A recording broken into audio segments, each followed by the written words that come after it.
And now, live from the Infowars.com studios in Austin, Texas, it's your host, David Knight. Welcome on this Monday, November the 13th, 2017. We've had a lot of reactions to the bombshell accusations in Alabama. We're going to take a look at the reactions from the establishment, especially the Republicans. Republicans seem to be coming at this, the establishment Republicans who do not want to have Judge Roy Moore in Washington are coming after this harder than the Democrats are, I believe. And the Democrats are just kind of laying back as the Republicans take point on these attacks. So we're going to take a look at the back and forth, what we have learned over the weekend. But we're also going to take a look at President Trump's trip into Asia. We're going to see what has been happening with the stock markets across the world as people are concerned about whether or not we're going to have tax reform and whether or not we're going to have real tax reform. As I've been saying for months, if they want to sabotage the economy in order to get at President Trump, the way to do it is to take down tax reform or to eviscerate it so that it's not real tax cuts. And this appears to be the tactic of the establishment GOP.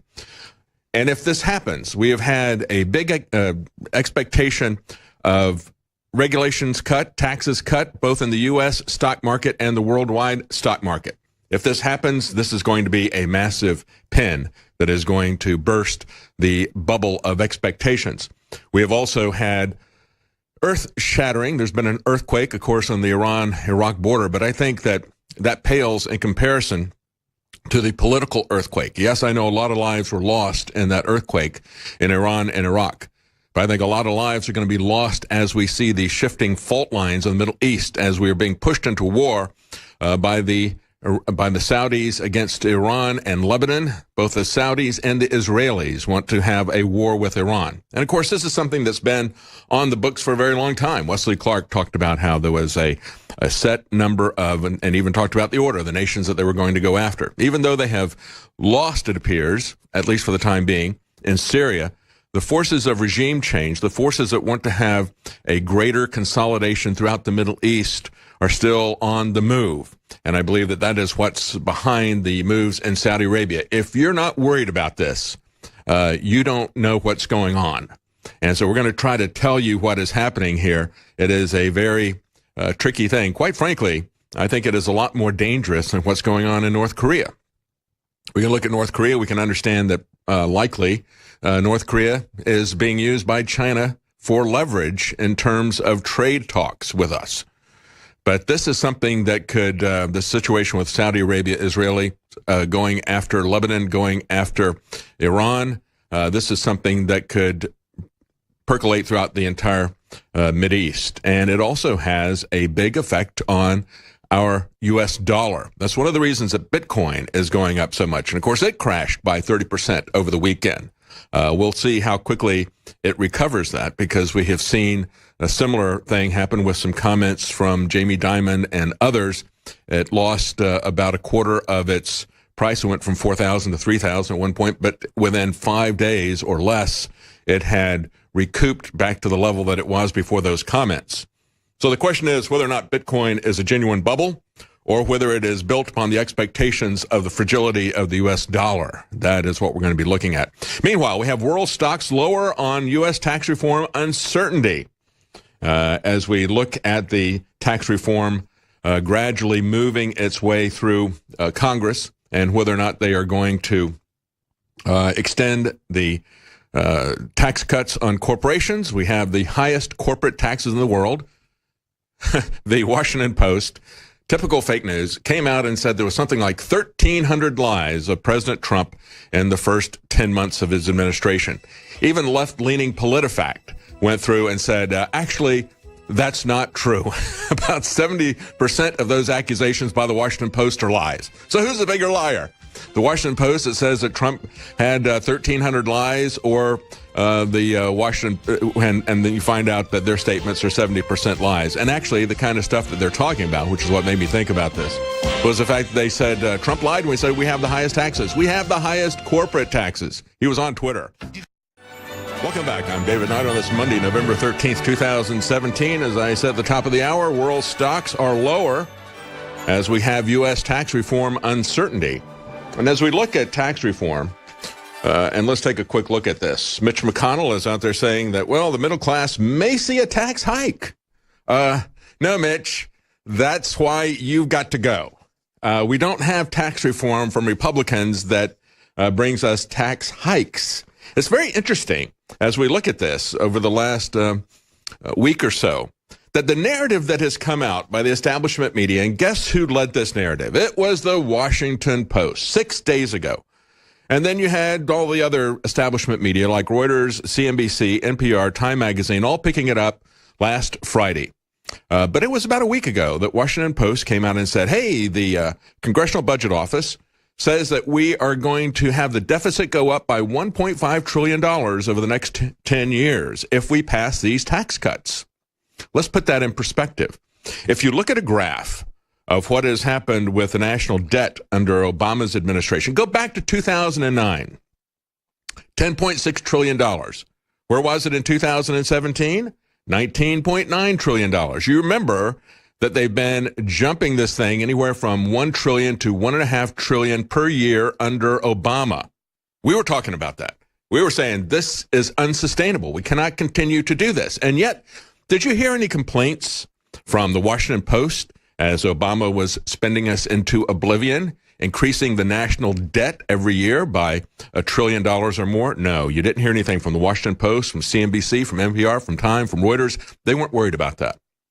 But if we have a situation where we're going to do what he did in 8 years, he was increasing it every year by about $1 trillion to $1.5 trillion. But if we have a tax cut that would increase the debt over a decade by what Barack Obama did in 1 year, that is a crisis. We can't have that. We have to do something to increase taxes somewhere. That is where we are with these people. And you have to understand, as we look at what's going on worldwide with the tax markets, with the stock markets, you call them the tax markets, because they have built in an expectation of tax cuts. Tax cuts grow the economy. If you don't believe that, look at what the expectation of a tax cut has done to the economy, and not just the stock market. It's done this with consumer expectations. It's done it with small business expectations. So it's had some real effects, some real positive effects. What if the tax cuts weren't just smoke and mirrors? What if they were really true? What if we had some Republicans other than Mitch McConnell in charge of this? People like Mitch McConnell, people like John McCain and Bob Corker, who will burn down the world economy so that they can get at Trump and make him look bad. They will harm you and your family to make Trump look bad, especially if you're one of those deplorables who voted for him. Now, the Hill is saying that the GOP is nearing initial victory on tax reform. They're saying that they think they may have something going through here. We'll see whether or not this is true. As I said before, Mitch McConnell said, well, we may be raising taxes on the middle class. Middle class may see a tax increase. And Representative Warren Davidson, Republican of Ohio, member of the Freedom Caucus, those are the people who really believe in freedom and limited government in the Constitution, said on Twitter, he said, hashtag tax reform. If it raises your taxes, that's the wrong direction. So we'll see what is going to be coming up. We don't really know exactly. They're still negotiating things between the House and the Senate. Some of the things that are happening now at this point, they say the number of Republicans publicly opposing or leaning against the bill is in the single digits. Representative Mark Walker of North Carolina, chairman of the Conservative Republican Study Committee, told The Hill it will be difficult for members who voted against Obamacare repeal to go 0-2 on their campaign promises. Difficult, but not impossible. These are people that we have seen, again, let's call out the roll call of shame. People like McCain, people like Bob Corker, they really don't care, do they? They've already said they're leaving. I mean, McCain says he's sick, he's not long for this world, and Bob Corker and others have said, well, we're not going to run for re-election, but we are going to stick around long enough to burn down Trump by burning down the U.S. economy. Those are the GOP rhinos, Republicans in name only. And they don't really care if they go 0-2 on the promises. An amendment from the Ways and Means Committee Chairman, Kevin Brady, a Republican from Texas, added something to the bill on Thursday. They said that bolsters the odds of success in the House. And what they added was an amendment that created a new 9% tax rate for some small business income. That got the support of the National Federation of Independent Business, which panned the initial House bill. It also restored an adoption tax credit, which is a top priority for conservatives.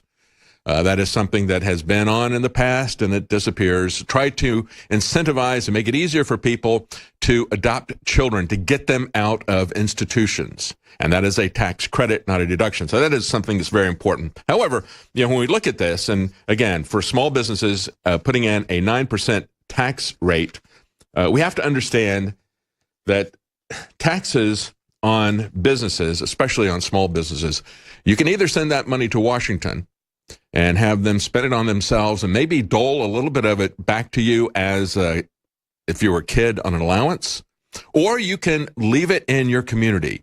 You can leave it in your family's budget. Do you want them budgeting how you're going to live? That's exactly why we do not want them running our health care. I want to take a quick look at what happened in a university. This is Fresno State University in California. How many times have we seen that the left merely wants to censor what other people are saying? They don't want to come up with a counter argument because they don't have a good argument. So here's a situation in Fresno State University, a professor, California professor, on video, who tries to censor pro-life students who are drawing on a sidewalk with chalk. He tells them that they need to, he's been told that he needs to undergo First Amendment training. How long does that take? He's a professor. He knows what the First Amendment is. And then he needs to pay $17,000 as a result of the district court settlement. And if you're watching, you can see the video of what happens. Now, the interesting thing about what he did was, as they were writing some pro-life slogans on the sidewalk in chalk, he came up and started rubbing it out with his shoe, because that's always the left's approach to censor what you have to say. And they said, we have permission. We've even gone and asked for permission when they don't really need it. See, that's the whole thing. They don't really need to have free speech. This is a public institution here, of all things, the universities, and we've had this discussion many times. They used to be bastions in support of free speech, they said, but not anymore. So he says, yeah, you have permission to put it down, and I have permission to get rid of it, says the professor as he starts rubbing it out with his foot. He says, this is our part of free speech. See, that's part of the left's free speech. The left's free speech is to suppress your free speech, not to counter it, not to have there he is right there rubbing it with his foot. Yeah. He says, college campuses are not free speech areas. He says, do you understand? Obviously, you don't understand them. He's lecturing them on this. Well, we had this same situation when we arrived at Bunkerville. The BLM had put up a little fence, these little plastic silt fences, and had a professionally printed sign, because, money is no object for these people, and said First Amendment area. Now, the absurdity of this is the context, that this was out in the middle of a vast wilderness that had been roped off and owned by the federal government. They declared that as federal lands. Didn't belong to anybody, belonged to the government. And so in the midst of all of this area, they say, you can come right here in this little area, and you can say what you want. And there was nobody anywhere around. It was nowhere close to where anybody lived, nowhere close to a city, nowhere close to a road. Nobody would see it. And somebody put up a handwritten sign and said, the First Amendment is not an area. It is not an area. But these people will censor what you have to say. And of course, the political trial of the Bundys continues, as we pointed out on Friday. And it goes way beyond the censorship of free speech. They have shut down every aspect of the Bill of Rights in that particular trial. And it continues to go on. Stay with us. We'll be right back. I'm David Knight. Welcome back. I'm David Knight on this Monday, November 13th, 2017. Thank you for joining us. And we thank you for your support. We had last week the one-year anniversary of President Trump winning the election. We had a 34-hour broadcast special. We called it American Rebirth and Renaissance. And as part of that, we offered 50% discounts on many of our most popular products, as well as free shipping. And when we look at what happened over this last weekend, last several days, you understand that we are not only under the kind of censorship that we just saw with that professor at Fresno in California, where he comes along and he says, well, you have a right to put free speech up, and I have a right to delete your free speech. That's my free speech. And we're seeing that everywhere on Twitter. That was a very simple, visual example of what is happening on Twitter. And it is algorithmic. It's very sophisticated when Twitter does it. There was 500,000 people tweeting about hashtag DNC leaks, trying to show people what was actually leaked, the content that actually came out about the corrupt Democrat National Party, and showing how Hillary Clinton had controlled that. And now we find out that she actually bought it with tens of millions of dollars that she had. So she bought that party. She bought the nomination. They didn't want you to see that. So they deleted half of the 500,000 tweets about that. Anything they can to keep people from looking at it. Look at the Russian investigation and so forth and so on.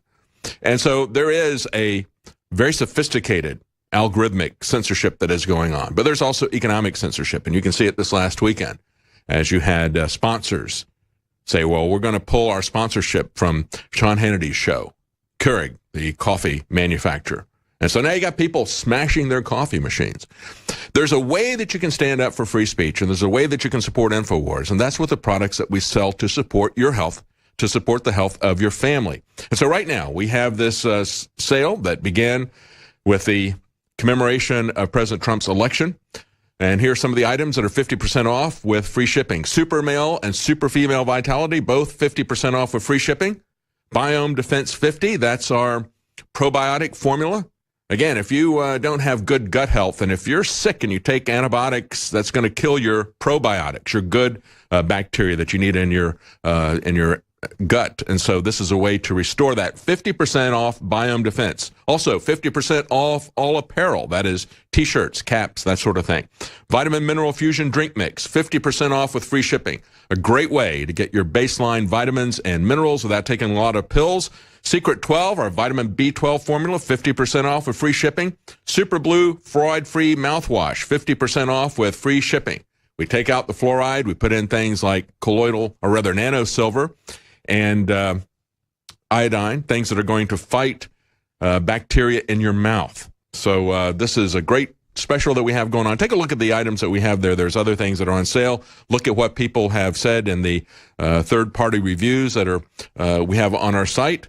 And thank you so much for your support. Go to InfoWarsStore.com to see those other specials. Let's talk about what happened yesterday, 1 week after the shooting in Sutherland Springs, Texas. They said, of course, this is a fallout that is coming from this. And this may be perhaps the best thing that comes out of this to save lives. The awareness of people that you have to have somebody in the church or whatever the other soft target is. We've talked about this before with school shootings. People need to understand this with church shootings. That's why I spent so much time on this a week ago, replaying the interview with the guy from South Africa who had defended a church there. And that was an event that had happened 24 years ago. For the last 24 years, Charles van Wyk has been trying to get Christians to understand that they have not only a right, but a duty to protect themselves, to protect others. And I think people have gotten this message. Wall Street Journal this weekend. This Sunday, some churchgoers may choose to pack guns with their Bibles.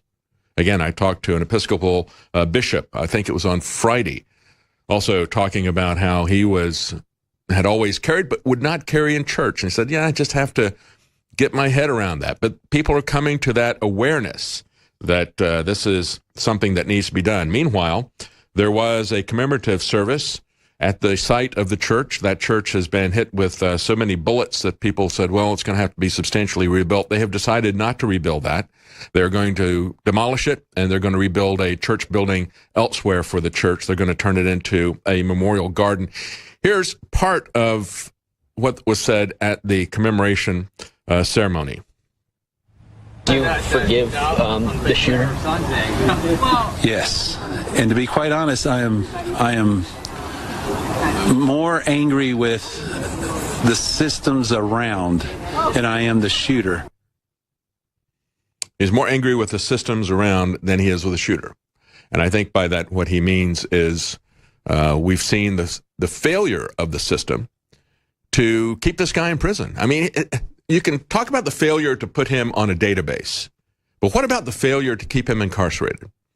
This is a guy who had escaped a mental institution, had threatened officers, had tried to obtain illegally some firearms when he was on the military base. But he had beaten his wife and his stepson at the time, cracking the toddler's skull. How is this guy only get a year in jail? How does he get out with just a dishonorable discharge? And it's absolutely amazing that he would not be entered into the database. But look at what is going on inside the Army. They have now lifted a ban on waivers for recruits with a history of mental health issues. I mean, this is going beyond putting trannies into the military. That is a mental illness and has always been recognized as such. Remember, going back to MASH, Corporal Klinger getting a Section 8. Section 8 says you're crazy. He was trying to convince people he's crazy by dressing up as a woman. But now that is considered to be a virtue in our crazy society. And so they now decided to open Army recruiting to those with mental health conditions. Because why? Because the Army is facing the challenging goal of recruiting 80,000 new soldiers through September of next year. Let's not try to get good people. It used to be the Army was looking for a few good men. Now they'll take anything they can get, including people who have a history of self-mutilation, people who have bipolar disorder. And, of course, people like that are going to be on heavy meds like SSRIs, which are going to exacerbate their conditions. We have seen this over and over again. This is insanity, and this goes beyond the lack of recording the transgressions of an individual, the lack of, not keeping him incarcerated because of the violence that he had done to other people, done to his family, not recorded that he was a violent individual. This is the real insanity. The idea that they're going to grow, they've got their recruiting goals, and if they can't get good quality people, they're going to train people with bipolar disorder and a history of self-mutilation and other mental health issues. They're going to train them to be killers. Is this not insanity? I mean, we need to be looking at the real intention of the Army in the first place. Yes, we were supposed to have a permanent Navy, and you could extend that to the Air Force. But we were never meant to have a permanent standing Army. An officer corps, yes, that would train people, but a regulated, that means a well-trained citizen militia, like we see in Switzerland. That was the design of the founders, not to have a professional, permanent standing Army that is now going to be filled, evidently, with people with mental illness so they can meet their goal of numbers. Stay with us. We'll be right back. Welcome back. I'm David Knight. Let's take a look at some of the reactions to the Washington Post report that came out, I think it was Thursday, about Judge Roy Moore in Alabama, a man who defeated the Republican establishment candidate in spite of the fact that they ran incredibly negative ads, spending, I think it was $32 million from the Senate Republican fund. And then as he won the nomination, they had to find some way to pull back. They've now found a way to pull it back. So now they're saying, well, we're not going to give him any money from the Republican Senate fund. No, really? Oh, what a surprise. After you decided that you were going to jump into that race on the side of Luther Strange, a guy who had known ethical violations that were provable, you're now going to come out after you're going to pull away your campaign financing of Judge Roy Moore. And let's take a look at the way some of these people have doubled down. We've had Mitt Romney tweet out this last weekend. I responded to it on Twitter. But Mitt Romney said, innocent until proven guilty is for criminal convictions, not elections. He says, I believe Leigh Korfman. Her account is too serious to ignore. Moore is unfit for office and should step aside. Okay, well, I replied to that. I said, remember when Harry Reid lied about your taxes? And when Harry Reid was caught lying, what did he have to say?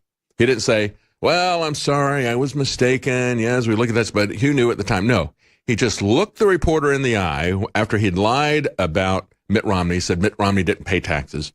Harry Reid looked the reporter in the eye and said, well, he didn't win, did he? In other words, mission accomplished.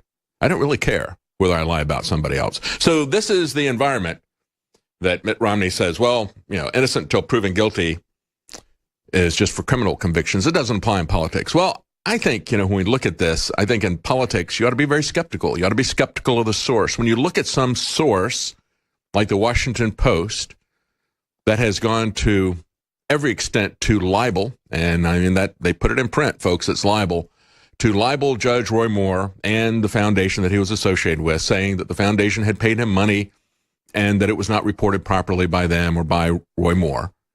The reality, and that was a very easy charge to disprove, and it would have been an easy one for the Washington Post to investigate, but they didn't. And it was picked up by all the mainstream media.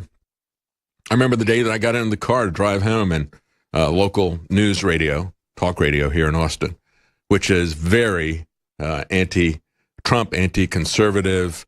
The local people here, of course, they carry Rush Limbaugh, but they're very, very negative as far as Republicans go. And I remember hearing the guy who's on there goes, "That's it. See these hypocritical Christians out there skimming money and all this stuff, right?" He was just ready to believe it because he didn't like Roy Moore. And that's kind of the way this is breaking. People who like him and trust him don't trust the Washington Post. And maybe you shouldn't trust the Washington Post. But, of course, the people who hate President Trump and hate Republicans and think that anybody who voted for Trump or voted for Roy Moore is deplorable, they're more than willing to believe this, especially in this climate of accusations that we have.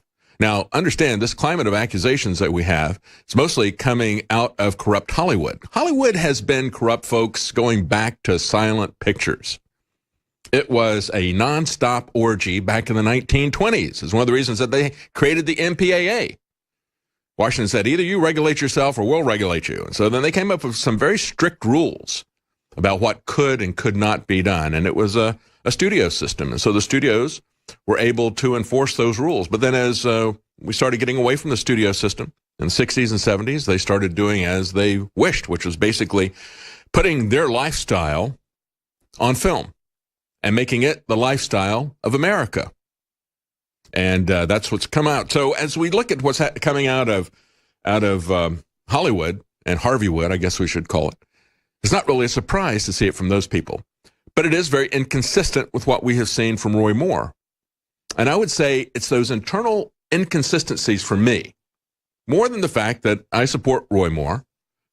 And so, yes, I'm going to look at this with a little bit of skepticism that Mitt Romney doesn't. But when I look at the consistency here, and I look at the initial report from the Washington Post, and again, Ann Coulter tweeted out over the weekend, she said, well, you take one serious accusation, and then you mix in 3 non-serious accusations. And that's what we saw with the Washington Post. And that was what I talked about on Friday.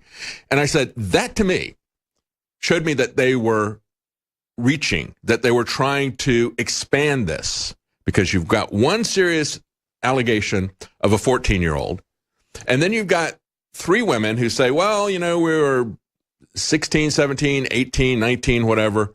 And in that age, okay, so now the Washington Post has a follow-up article says, Judge Roy Moore is going after teenagers. Yeah, 19-year-old is a teenager, the way that they put it out here.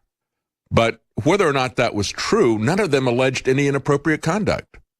For somebody who is an older man and says that he wants to talk to women, to interview them, to date them, that doesn't imply anything sexual. It means that he is trying to get to know these people, that he would like to marry a younger woman rather than somebody perhaps at his age, that maybe there's less to choose from because most of the women have either been married or divorced or whatever. Or maybe he's looking for somebody that is about to become marrying age. I don't see anything wrong with that. When we look at the fact, and a lot of stuff has come out, if you look at Twitter, look at the fact that we had Jerry Seinfeld dating a 17-year-old in high school, and everybody thought that was great. They were doing it publicly. And everybody thought that was just great. As I talked about, the French President Macron, he was 15 years old. His teacher, who was 40 years old, married at the time, had 3 children, started, quote unquote, dating him. You can read into that whatever you wish. You want to talk about the fact that nobody wanted to complain about any pedophile issues there in that particular relationship. So it's not just the age difference. The age difference is not anything criminal. It is the sexual misconduct. Talking to somebody that is 17 or 18 years old, if you're a 32-year-old man, that should not be a criminal situation. So what they did was they took non-serious charges and they conflated them with one serious charge to try to establish a pattern of behavior. Why? Because that's very important. If you are a pedophile, if you are a power person who is into sexual assaults because of the power issue, there's going to be more than one. And there's going to be a recurring pattern. That's why pedophiles are so dangerous. And that's why when you look at somebody like Bishop Pell in Australia, you see a pattern of dozens of people who are involved in that. not just a single accuser, because they do not stop at one person. And so there isn't a pattern of behavior that I see here in Judge Roy Moore. So that's one of the things that I don't see a consistency in their charges. Before we get down in the details, before we look at the fact that they portrayed these women as being politically neutral or Republican, and in fact, one of them is very heavily involved in the Democrat Party. Before you even get to that, the inconsistency and the reaching on the part of the Washington Post, who, as I point out with the financial stuff, it was very easily misproven. The fact is that organization had incurred liabilities from Roy Moore, and they reported those liabilities, but they had not paid him. So he had not reported any income, which is exactly right. You don't report income that you don't receive. That's the kind of desperation from the Washington Post that we have come to expect. And it's the kind of desperation that we've come to expect from Mitt Romney and others. You know, he says, innocent until proven guilty is for criminal convictions, not for elections. I replied in a tweet, I said, innocent until proven guilty is an American value. Those like you, Mitt Romney, who don't value that fundamental principle are unfit for office, and you should not run again. How dare him say that because there are serious charges? And then I did a follow-up tweet. I said, if only I had thought of this, I could have accused Mitt Romney and John McCain of murder. I wouldn't need to have proof, but that's a serious charge, isn't it? And just the serious allegation of murder should have been enough to cause these guys to step down from running. Let's apply that same logic to Mitt Romney. If he decides to run, let's just accuse him baseless charges that we don't have any proof for whatsoever. And if they're serious enough charges, Mitt Romney should have to step down, especially if he doesn't believe in the principle of innocent until proven guilty. Well, let's just go slander anybody who is out there. Stay with us. We'll be right back. I'm David Knight. Welcome back. I'm David Knight. I want to play some of the clips of what people are saying about these revelations of Judge Roy Moore and what he has had to say, and some observations that I have about this in terms of how do we view this? What do we do with this information? Because quite frankly, something that is this old, and this is one of the reasons why the people who have statute of limitations on child abuse, which I don't agree with, but the argument that they make is that as a lot of time goes by, as it typically does in these cases, that it is very difficult to prove it. And that's the argument that they made to keep it very short, like 3 years. I don't agree with that. I think at the very least, it ought to be something like it is in California, where you get the age of 18 plus a certain number of years. I think there they have a number, I think they have 8 years past the time that you turn 18. But I would support not having a statute of limitations. But the reason that they have it on here at all is because it is very difficult to prove this as decades go by and nothing has been said, as people are not there to, we don't have the evidence immediately there that they can corroborate that with. So then it becomes a case of he said, she said. And who do you believe? Whose credibility are you going to go with? And usually it is a person who is in a position of power. That's why it becomes so difficult. So we're going to get back to this. We're going to take a look at the politics behind this as well. In just one moment. Before we do, real quickly, I'll remind you that the American Rebirth and Renaissance 34-hour broadcast special that we had to celebrate the election of President Trump is still running. And we've got a lot of items that are still 50% off with free shipping. Things like Super Male, Super Female Vitality, Biome Defense 50, Vitamin Mineral Fusion Drink Mix, all apparel, t-shirts, caps, all those. Vitamin Mineral Fusion Drink Mix, Secret 12, our vitamin B12 formula, and Super Blue fluoride-free mouthwash. All of these are 50% off with free shipping. We also have DNA Force back in stock, 25% off with free shipping. And again, that's a big discount on that. That's a very expensive product to produce, and we frequently run out of stock on that because we have to produce these in batches, and in just one batch, the Bio-PQQ, which is the main ingredient in that, is so expensive. It's about $30,000 to produce that. So it's a premium product. 25% off is a big savings, plus free shipping. Take a look at the specials at InfoWarsStore.com. We really do appreciate your support. That's what funds this program and everything we do here at InfoWars. All right, let's go back to the comments that we got from people. Remember, I was just talking about Mitt Romney. He said, sorry, innocent until proven guilty. That doesn't cut it. These are serious charges. So you're unfit for office. That's the way the guy who, if he'd been elected, we wouldn't have had Obamacare. We would have had Romney Care. Romney Care that was enacted in Massachusetts along with Ted Kennedy. It was Mitt Romney and Ted Kennedy who put together what eventually became Obamacare nationwide. No essential difference in the way these two were set up. The establishment had determined that they were going to give us a choice. They were going to hedge their bets just in case Obama didn't get reelected. We were still going to have a Republican shill who was going to give us Obamacare. It would have been Romney care. And that's the way these guys operate. We look at the fact that they're still trying to push Luther Strange, a guy with a lot of corruption issues, a guy who is not a conservative, a guy who is not on board with the Trump agenda. They want him, however, in Washington. They do not want somebody like Roy Moore. Mitch McConnell and others do not want him. Let's play the clip from Judge Roy Moore responding to these allegations from the Washington Post and the people that they talked to, the woman that they talked to in Alabama. Country. My opponent is 11 points behind. That came out just days before this article came out. They're desperate. This article is a prime example of fake news, an attempt to divert attention from the true issues which affect our country, like health care, military readiness, tax reform, immigration, and national debt.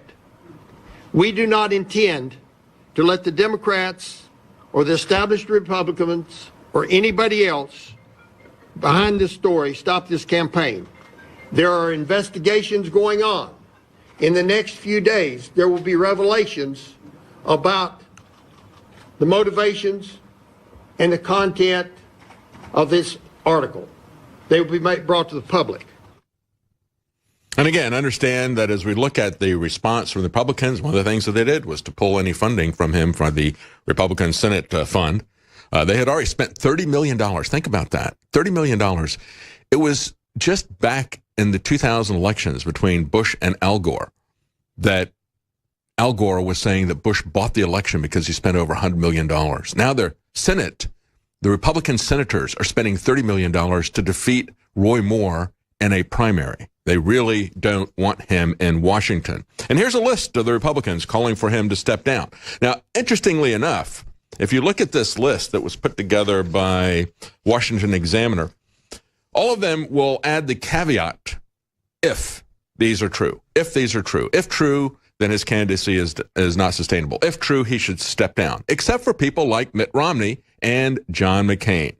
John McCain, like Romney, says, these allegations are deeply disturbing and disqualifying. He should immediately step aside and allow the people of Alabama to elect a candidate they can be proud of. Somebody like Luther Strange. You've got Pat Toomey saying Luther Strange would be a strong candidate for a write-in. No, he wouldn't. But the Republicans who keep telling you that they want more of the people with an R behind their name, they don't really care. They would be just fine with the Democrat from Alabama. What they don't want is somebody who is going to stand up to them. And that's the other part of this issue when I look at what's going on. I said the first thing that concerned me was the fact they would take serious allegations about this 14-year-old girl, and then they would conflate them with allegations that he had actually, with parental approval, talked to girls who were 17, 18, 19. I think maybe one of them was 16 years old, but with the parents' approval, doing it openly, reading poetry to them, playing guitar for them, and so forth. That is absolutely inconsistent with the serious allegations about the 14-year-old. And the other thing that is inconsistent with the character of this is that Roy Moore has twice been removed from office because he would not violate his principles. And it's that kind of backbone that gets him such deep support in Alabama. But when you look at somebody who would be the type of individual who would do this, those types of individuals do this repeatedly, they would also be the type of people who would grasp power, political power, by all means. And if it was something that they could hang on to by compromising their principles, they would find some way to work it out and not call it a compromise. Well, we got this for that, and, we always have to work along to get along. Roy Moore stood firm. He didn't want power so much that he would give up his principles. And that, to me, is very inconsistent with the kind of charges that are being made by that one individual. Meanwhile, NBC's Chuck Todd said that when he looked at what Mitch McConnell said, he said the reaction seemed to be, quote unquote, orchestrated. Chuck Todd said, is Mitch McConnell the way he has been. This clearly felt almost orchestrated. Within an hour that this came out, many of McConnell's allies came out and said, he's got to go. It sounds like Mitch McConnell has decided that it is worse if Roy Moore wins. Yes, that's right.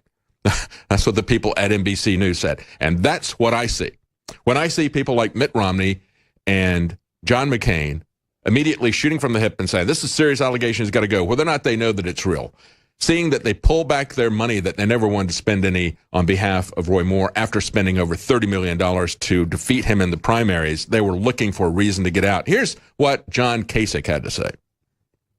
I want to start with Roy Moore in Alabama.